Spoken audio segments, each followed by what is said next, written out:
आपका हमारे YouTube channel Divya ज्ञान में स्वागत है जी। क्या आपने कभी ऐसा महसूस किया है कि आप मेहनत तो बहुत कर रहे हैं लेकिन जिंदगी फिर भी वहीं की वहीं है? क्या कभी ऐसा लगा कि कोई पुराना बोझ है जो दिखता नहीं पर आपको रोकता जरूर है? क्या आपने यह सवाल खुद से कभी किया है? मेरी किस्मत कौन लिखता है? क्या मैं खुद या मेरे कर्म या फिर कोई अदृश्य शक्ति? परमहंस योगानंद जी कहते हैं, हर आत्मा एक लंबी यात्रा पर है और पिछले जन्म के कर्म इस जन्म की राह तय करते हैं।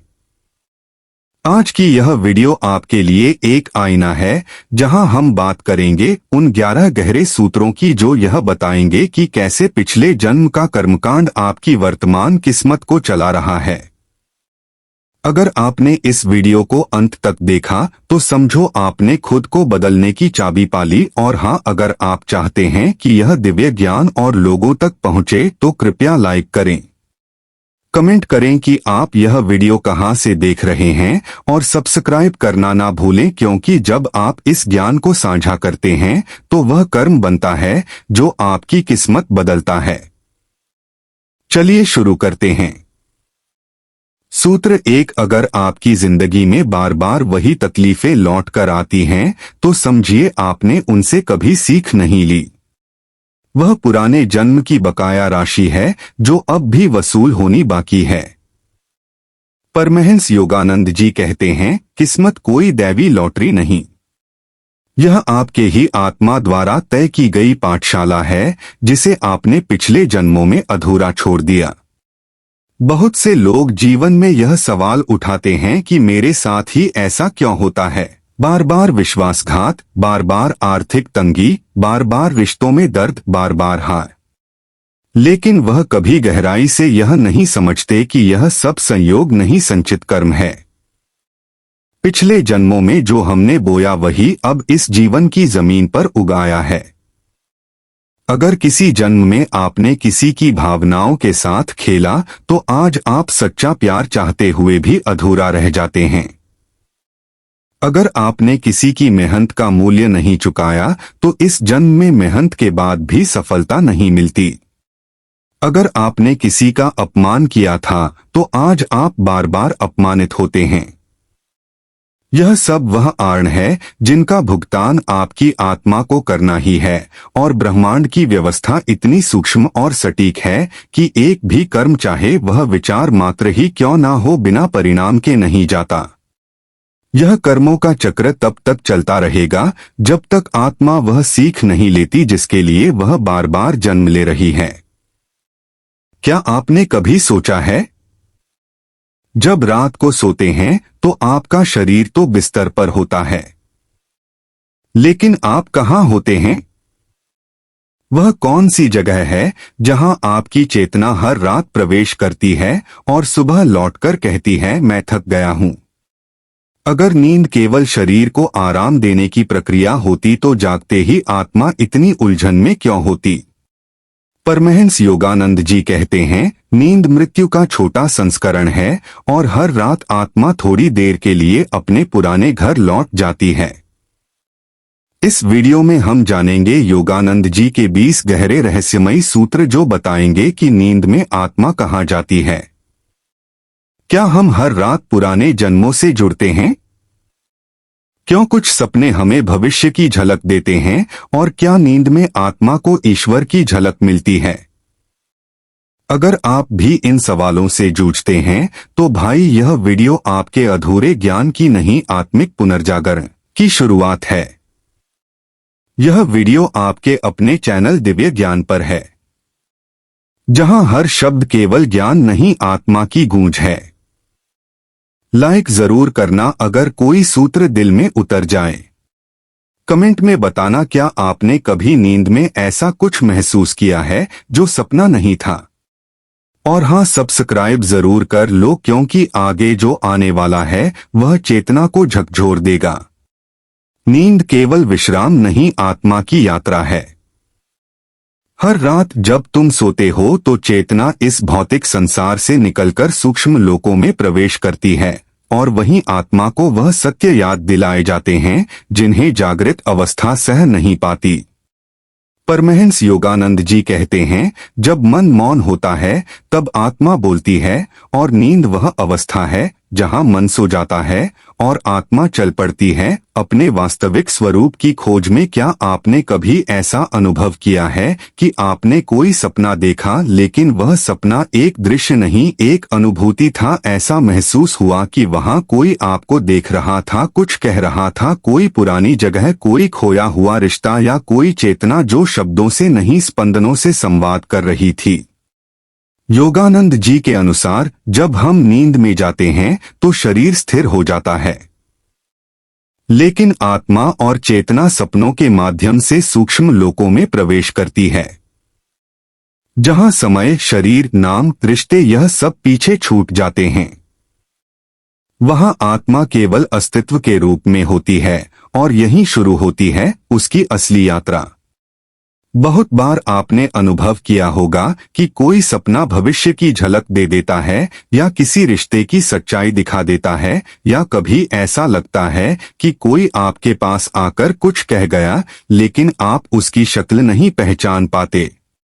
यह कोई कल्पना नहीं है, यह आत्मा का संपर्क है उन लोगों से जहां वह पहले जा चुकी है और फिर भूली हुई है। नींद के समय आत्मा कई बार अपने पिछले जन्मों की स्मृतियों से टकरा जाती है, लेकिन जागने के बाद मस्तिष्क उसे सपना मानकर काट देता है।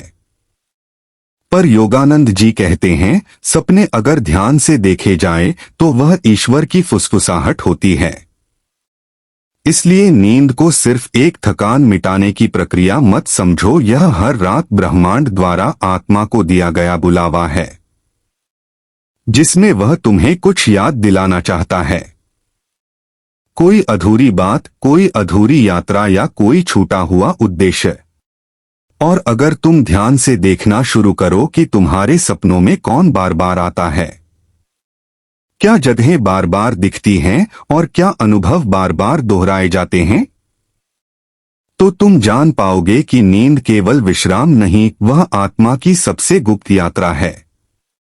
सपनों में दिखाई देने वाली कुछ जगहें, कुछ लोग और कुछ घटनाएं केवल कल्पना नहीं होते, वे आत्मा की स्मृति से निकले हुए संकेत होते हैं जो यह बता रहे होते हैं कि आत्मा इस जन्म में कौन से अधूरे अनुभव लेकर आई है। परमहंस योगानंद जी कहते हैं, सपने आत्मा के आधे खुले दरवाजे होते हैं जिनसे झांककर तुम देख सकते हो कि तुम कौन थे और क्यों यहाँ हो। आपने कभी सोचा है कि कुछ सपने इतने जीवंत क्यों होते हैं? क्यों कुछ सपनों की जगहें ऐसी होती हैं जिन्हें आपने कभी देखा नहीं, लेकिन लगता है जैसे वहां रह चुके हैं?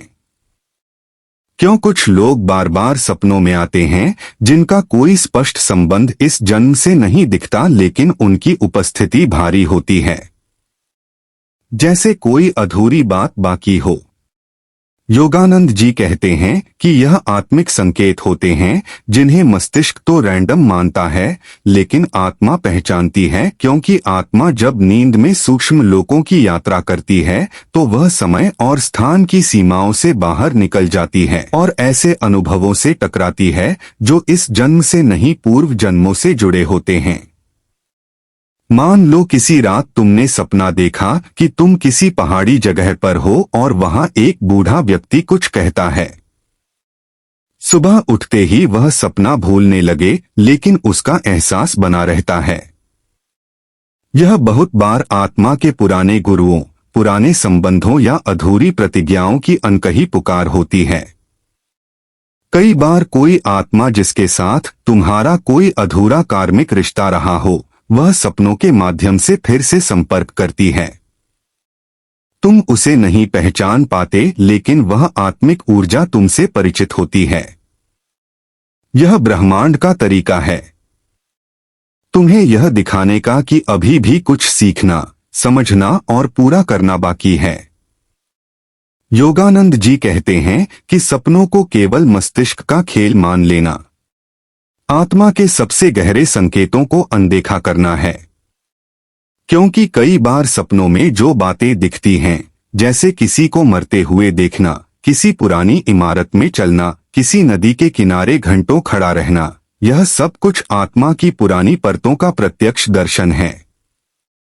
इसलिए भाई, जब अगली बार कोई सपना तुम्हें विचलित कर दे, गहराई में ले जाए या अंदर कुछ हिला दे, तो उसे नजरअंदाज मत करना। वह सपना नहीं, तुम्हारे भीतर की भूली हुई सच्चाई का द्वार हो सकता है। कुछ रातें ऐसी होती हैं जब नींद बहुत गहरी लगती है, लेकिन सुबह उठकर आत्मा थकी हुई और भारी महसूस करती है। यह संकेत है कि उस रात आत्मा ने सूक्ष्म लोकों में कोई संघर्ष किया है या कोई कार्मिक द्वार पार किया है। परमहंस योगानंद जी कहते हैं, जब शरीर सो रहा होता है, आत्मा चलती है और कुछ रातें उसकी सबसे कठिन यात्राएं होती हैं। आपने भी जरूर अनुभव किया होगा कि कभी कभी पूरी रात बिना किसी रुकावट के नींद आती है, लेकिन सुबह ऐसा लगता है जैसे बहुत भारी कोई बोझ लिए उठे हो। शरीर ने तो विश्राम किया होता है, लेकिन भीतर कुछ टूटा सा, हिला सा, अधूरा सा लगता है। ऐसे समय में मन कहता है, क्या हुआ? लेकिन जवाब नहीं मिलता। योगानंद जी समझाते हैं कि यह वह रातें होती हैं जब आत्मा किसी सूक्ष्म युद्ध, पुराने कर्मों की पुनरावृत्ति या कोई आत्मिक परीक्षा से गुजरी होती है। इन सूक्ष्म अनुभवों में आत्मा कभी कभी उन पुराने दृश्य घटनाओं को फिर से जीती है, जिन्हें इस जन्म का मस्तिष्क नहीं पहचानता, लेकिन आत्मा पहचानती है।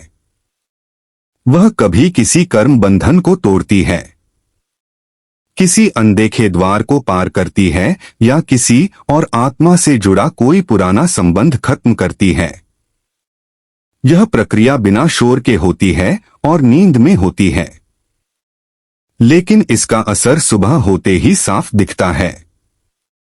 कई बार बिना कारण उदासी, बेचैनी या अजीब सी सुस्ती, यह सब उसी सूक्ष्म यात्रा का प्रभाव होता है।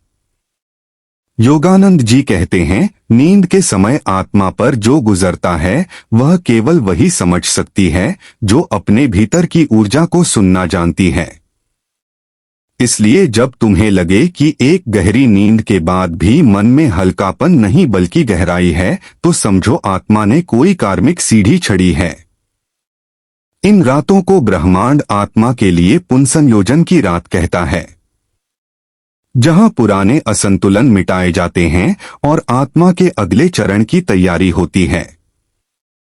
अगर तुम इन रातों को समझना सीख जाओ तो तुम जान पाओगे कि आत्मा सिर्फ सोती नहीं, वो जागती है। एक और दुनिया में एक और भाषा। सूत्र 5। कुछ सपने बार बार एक ही तरीके से लौटते हैं।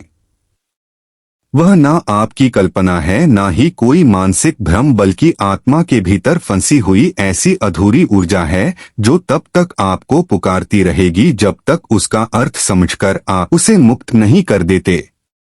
परमहंस योगानंद जी कहते हैं, जो सपना बार बार आता है वह आत्मा का रोना है जिसे मन ने अनसुना कर दिया है। क्या आपने कभी ऐसा सपना देखा है जो हर कुछ महीनों या सालों में लगभग एक जैसी कहानी के साथ वापस आता है?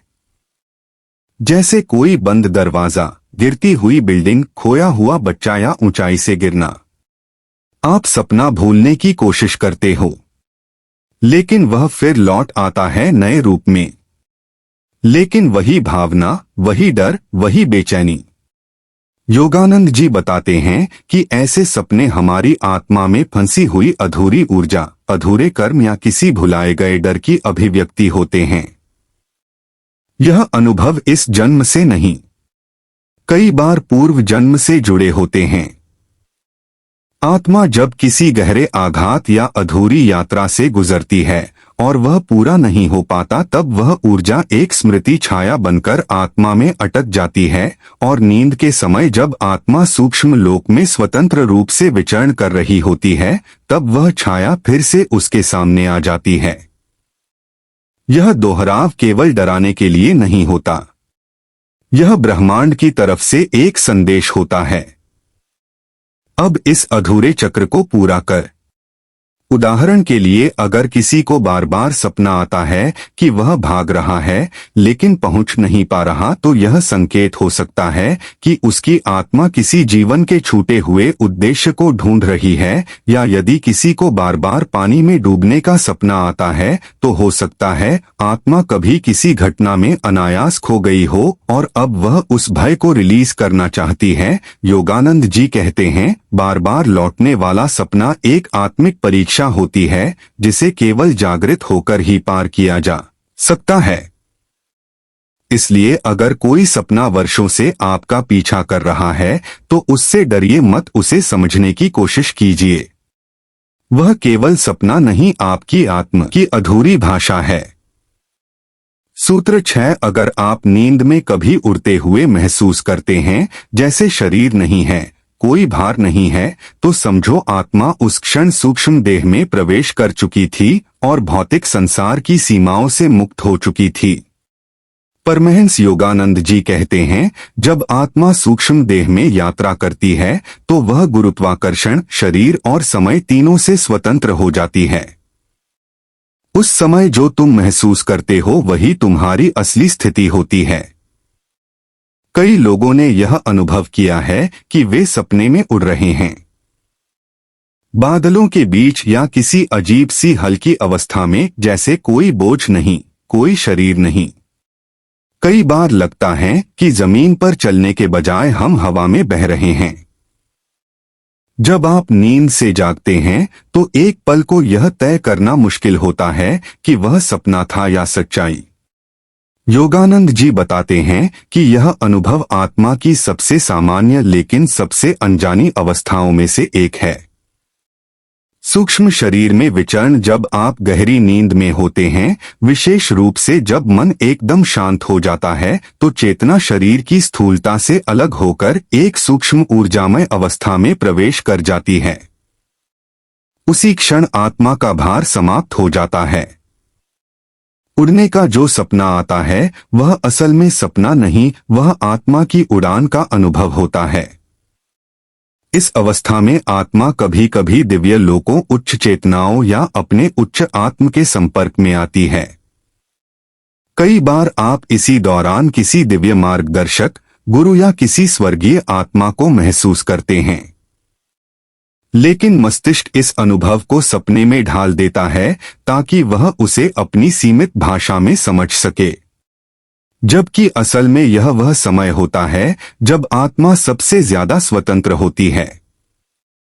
योगानंद जी कहते हैं, जो उड़ान नींद में महसूस होती है वह आत्मा की पुरानी आदत है, क्योंकि आत्मा जन्म से पहले केवल आकाश में रहती थी। जब वह उड़ती है तो वह केवल लौटती है अपने घर की ओर।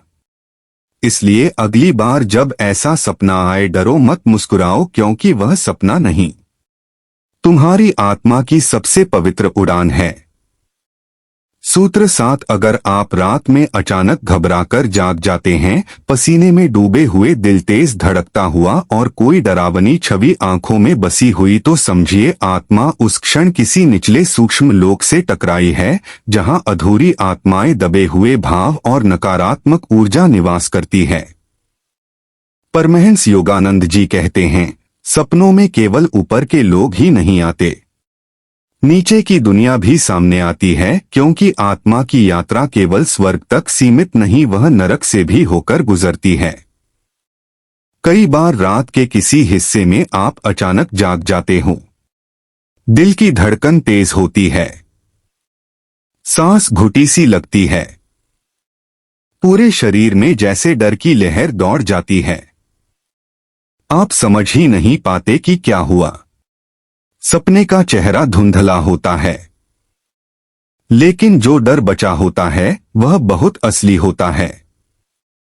क्या वह सिर्फ डरावना सपना था? योगानंद जी बताते हैं कि जब आत्मा नींद में सूक्ष्म देह में जाती है तो वह केवल दिव्य लोकों में नहीं जाती। आत्मा की ऊर्जा जिस स्तर पर होती है वही तय करता है कि वह किस लोक से टकराएगी। यदि आप दिन भर नकारात्मक विचारों, डर, गुस्से या लोभ से भरे हुए होते हैं तो आपकी आत्मा की आवृत्ति उसी स्तर की बन जाती है और नींद में वह उसी ऊर्जा क्षेत्र प्रवेश करती है जिसे योगानंद जी निम्न सूक्ष्म लोक कहते हैं। इन लोकों में भटकती हुई आत्माएं होती हैं। वे जो अपने जीवन में कोई तीव्र इच्छा, पछतावा या गुस्सा छोड़कर गई हैं, वे अभी मुक्त नहीं हो सकी हैं और अपनी अधूरी भावनाओं के कारण वही दृश्य बार बार दोहराती रहती हैं। जब कोई जीवित आत्मा यानी आप वहां पहुंचती है तो यह अपूर्ण ऊर्जा आपसे टकराती है और यही कारण होता है कि अचानक डरावना सपना आता है और आप पसीने में जाग जाते हैं। परमहंस योगानंद जी हमें चेतावनी देते हैं। रात में जिस दुनिया में आत्मा जाती है वह इस बात पर निर्भर करती है कि दिन में आपने कैसी चेतना बनाई। इसलिए अगर आप चाहते हैं कि आपकी आत्मा ऊपर के लोकों में जाए तो दिन में उसे उसी दिशा में साधो, क्योंकि नींद में आत्मा वही देखने जाती है जो दिन में तुमने बोया है। सूत्र 8। अगर कभी कभी नींद के बीच या उठने से पहले आपको ऐसा अनुभव होता है कि शरीर एकदम जड़ हो गया है, आप हिल नहीं सकते, आवाज नहीं दे सकते, तो समझिए कि आत्मा उस क्षण भौतिक देह से बाहर थी और चेतना वापस लौटते हुए शरीर में अटक गई थी। परमहंस योगानंद जी कहते हैं, आत्मा कभी भी बंधन में नहीं होती, वह केवल शरीर के भ्रम में फंसी होती है और कभी कभी जब भ्रम हटता है तो आप उस शुद्ध सत्य से टकरा जाते हो जो इतना शक्तिशाली होता है कि शरीर उसे झेल नहीं पाता। बहुत से लोगों को यह अनुभव हुआ है। रात में या सुबह के समय जब आप जागने लगते हैं तो शरीर पर जैसे कोई वजन होता है। आप आंख खोलना चाहते हैं लेकिन नहीं खोल पाते, हिलना चाहते हैं लेकिन शरीर जवाब नहीं देता, अंदर से आवाज देना चाहते हो लेकिन गला बंद हो जाता है। ऐसा लगता है जैसे कोई चीज आपको पकड़कर बैठी है। आप डरते हो, घबरा जाते हो, लेकिन असल में यह डरावनी चीज नहीं, यह आत्मा की अलौकिक स्थिति है। योगानंद जी बताते हैं कि जब हम गहरी नींद में जाते हैं, आत्मा शरीर को छोड़कर सूक्ष्म देह में प्रवेश कर जाती है। लेकिन जागने के समय कभी कभी चेतना इतनी तेज गति से वापस आती है कि शरीर उसे तुरंत स्वीकार नहीं कर पाता। परिणाम स्वरूप कुछ क्षणों के लिए व्यक्ति स्लीप पैरालिसिस की अवस्था में फंस जाता है, यानी आत्मा लौट रही होती है लेकिन शरीर अभी पूरी तरह तैयार नहीं होता। यही कारण है कि वह चेतना को पहचान तो लेता है लेकिन उससे क्रिया नहीं कर पाता। अगर आप इन क्षणों को गहराई से देखें तो पाएंगे कि उस दौरान जो शून्यता महसूस होती है वह डरावनी नहीं, शुद्ध और निर्विकार होती है। वह अहंकार से खाली होती है और अगर आप उस समय डरने की बजाय शांत रहो तो आत्मा को उसकी गति मिल जाती है और अनुभव ईश्वरीय बन सकता है। योगानंद जी कहते हैं, जब आत्मा शरीर में प्रवेश करती है तो ब्रह्मांड कुछ पल के लिए रुक जाता है, क्योंकि यह ईश्वर की एक झलक है कि तुम कौन हो और क्या बन सकते हो।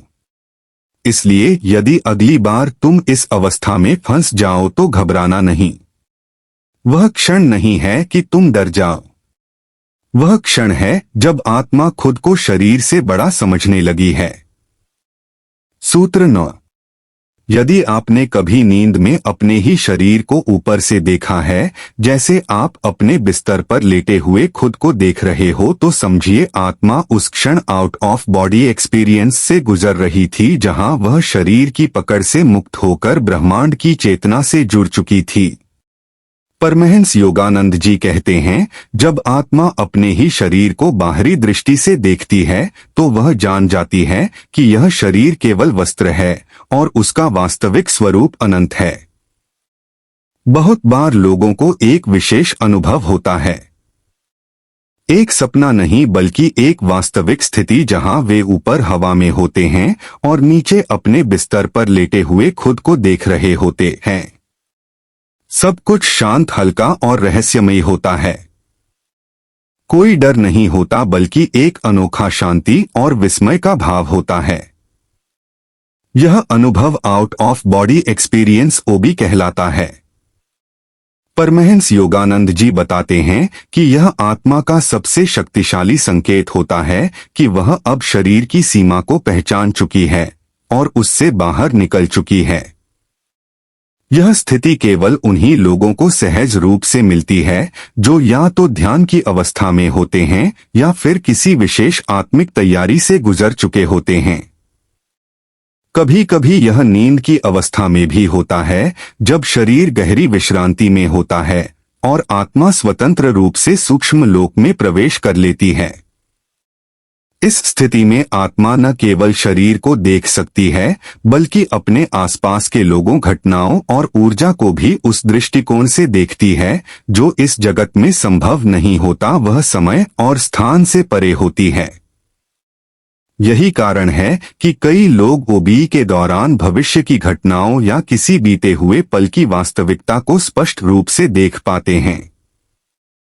योगानंद जी कहते हैं, आउट ऑफ बॉडी एक्सपीरियंस आत्मा की उस पहली उड़ान की याद दिलाता है जब वह ईश्वर से पहली बार पृथ्वी की ओर आई थी। इसलिए अगर आपने कभी अपने ही शरीर को बाहर से देखा है तो यह समझो कि तुम्हारी आत्मा ने अपने आप को जागृत अवस्था में पहचान लिया है।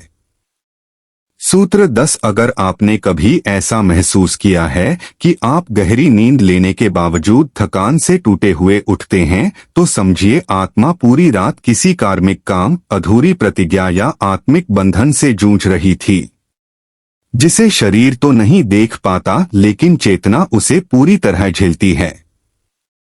परमहंस योगानंद जी कहते हैं कि जो आत्मा जागृत जीवन में अपने कर्मों से मुंह मोड़ती है उसे वे कर्म नींद में पकड़ लेते हैं, लेकिन अगर यह लगातार होता है तो इसका कारण सिर्फ शारीरिक नहीं आत्मिक होता है। परमहंस योगानंद जी बताते हैं कि आत्मा केवल दिन में नहीं रात में भी कर्मों से जुड़ी होती है। जब आप नींद में जाते हैं तो आपका चेतन मन तो शांत हो जाता है, लेकिन आपकी आत्मा उस काम में लग जाती है जो आपने जागते हुए टाल दिया था। अधूरी भावनाएं, दबे हुए डर, पुरानी रिश्तों की गांठें या कोई अपूर्ण वचन। नींद के दौरान आत्मा इन सब फाइलों को खोलती है और उनसे गुजरती है। इसीलिए बहुत बार आप सपने में खुद को किसी पुराने दोस्त या दुश्मन से बात करते हुए, किसी समस्या का हल ढूंढते हुए या किसी मुश्किल में लड़ते हुए देखते हो और सुबह उठते ही भावनात्मक रूप से थका हुआ महसूस करते हो। यह इस बात का संकेत है कि आत्मा रात भर काम करती रही, न सिर्फ सपनों में बल्कि गहरी चेतना की उन परतों में जहां आत्मिक कर्म सुरक्षित रहते हैं। योगानंद जी कहते हैं, यदि तुम दिन में अपने जीवन को हल्का, स्पष्ट और सच्चा बनाओगे तो रात की आत्मा भी विश्राम पाएगी, वरना आत्मा रात में वही सफाई करती है जिसे तुम दिन में गंदा करके छोड़ आते हो। इसलिए भाई, अगली बार जब बिना वजह थक कर उठो तो समझो आत्मा ने काम किया है, और यदि तुम अपने दिन को सच्चाई, क्षमा और ध्यान से भर दो तो आत्मा भी रात को शांति से विश्राम कर सकेगी। सूत्र 11 यदि आपको नींद में अक्सर गढ़ प्रतीक, विशेष संकेत, मंत्र या कोई गहरी बात सुनाई दे तो समझिए आत्मा उस समय उच्च चेतना से संपर्क में थी और ब्रह्मांड आपको सीधा ज्ञान देने की कोशिश कर रहा था। परमहंस योगानंद जी कहते हैं, जब चेतना स्थूल से सूक्ष्म और फिर कारण शरीर तक पहुंचती है तो आत्मा स्वयं सत्य को सुनने लगती है। बहुत से साधकों और सामान्य लोगों ने यह अनुभव किया है कि नींद में उन्हें कोई विशेष वाक्य सुनाई देते हैं, तो समझ लीजिए यह आपके लिए कोई संकेत है। इसी के साथ हम आपसे विदा लेते हैं। मिलते ही अगली वीडियो के साथ। धन्यवाद। कर्म का चक्र है। जीवन में बार बार आने वाली समस्याएं जैसे विश्वासघात, आर्थिक तंगी, रिश्तों में दर्द संयोग नहीं बल्कि पिछले जन्मों के अधूरे कर्मों का फल हैं। उदाहरण है, यदि पिछले जन्म में किसी का अपमान किया गया था तो वर्तमान जीवन में अपमान का सामना करना पड़ सकता है। 2 ब्रह्मांड की सूक्ष्म व्यवस्था है। हर कर्म यहाँ तक कि विचार भी का परिणाम होता है। यह चक्र तब तक चलता रहता है जब तक आत्मा सीख नहीं लेती। 3. नींद और आत्मा की यात्रा है। नींद के दौरान आत्मा सूक्ष्म लोकों में प्रवेश करती है, जहां वह पिछले जन्मों की स्मृतियों या भविष्य की नींद के दौरान आत्मा सूक्ष्म लोकों में प्रवेश करती है, जहां वह पिछले जन्मों की स्मृतियों या भविष्य की झलकों का अनुभव कर सकती है। सपने ईश्वर की फुसफुसाहट हो सकते हैं, जो आत्मा को उसके वास्तविक स्वरूप की याद दिलाते हैं। 4. आत्मिक पुनर्जागरण है। जीवन एक पाठशाला है जहां आत्मा को अपने अधूरे सबक पूरे करने होते हैं। वीडियो का उद्देश्य है दर्शकों को यह समझने में मदद करना कि उनकी वर्तमान परिस्थितियां कर्म सिद्धांत से कैसे जुड़ी हैं। नींद और सपनों के माध्यम से आत्मा की यात्रा को समझकर आध्यात्मिक जागृति प्राप्त करना। आशा करते हैं कि आपको यह वीडियो पसंद आया होगा।